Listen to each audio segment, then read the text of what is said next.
hayot muvozanatini eshitdik sizdan, sizni birgalikda eshitdik, hammasini har xilcha ekan. Endi hop, tasavvur qiling, o'sha muvozanat masalasini g'ildirakni. G'ildirak odatda qanday bo'ladi? Dumaloq bo'ladi. Endi o'zingizga qarang. O'zingiz g'ildiragingizga qarang. Aylana hosil bo'ldimi? Siz o'zingizga qarang. Shu holatda deylik, siz hayotda muvozanatingiz qay darajada bo'ladi? Ya'ni endi qarang, o'zi asl maqsadi hayot muvozanat qildiradi-ku. Siz hayotda muvozanatda bo'lishingiz uchun shu yerda yozilgan hammasi o'nglab bo'lishi kerak.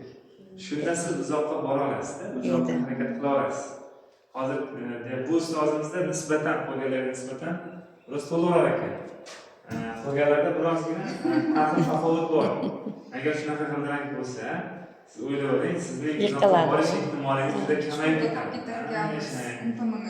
Demak, siz mana shu hayot muvozanatlaringizni hammasini va hammasiga vaqt ajratishingiz kerak ekan. Mana shu do'stlarga ham, oilaga ham, karyeraga ham, moliya, ruhiyat va umuman hammasiga vaqt ajratsangizgina siz, demak, hamma jabhada muvaffaqiyatga erishishingiz mumkin. Bir-birimiz haqqimizga yetadi, lekin albatta to'g'ri hammasiga erishib bo'lmaydi, lekin odam bu bilan nima demoqchimiz, o'sha mavzumizdan kelib chiqib, shaxsiy va kasbiy rivojlanishga inson har ikkalasida ham rivojlanishni albatta doimiy harakatda bo'lishi kerak. Chunki mashhurlar gap bor, muvaffaqiyatni kaliti doimiylikda deydi. Demak, ustozlar, siz shaxsiy va kasbiy rivojlanishda doimiy harakat qilsangizgina siz demak uzoqqa va doimiy muvaffaqiyatga erishishingiz mumkin ekan. Bu shartni shunday iborat edi. Nigora siz ham aynan shu gaplarni sizga aytmoqchi edilar, oldin aytib qo'ydim.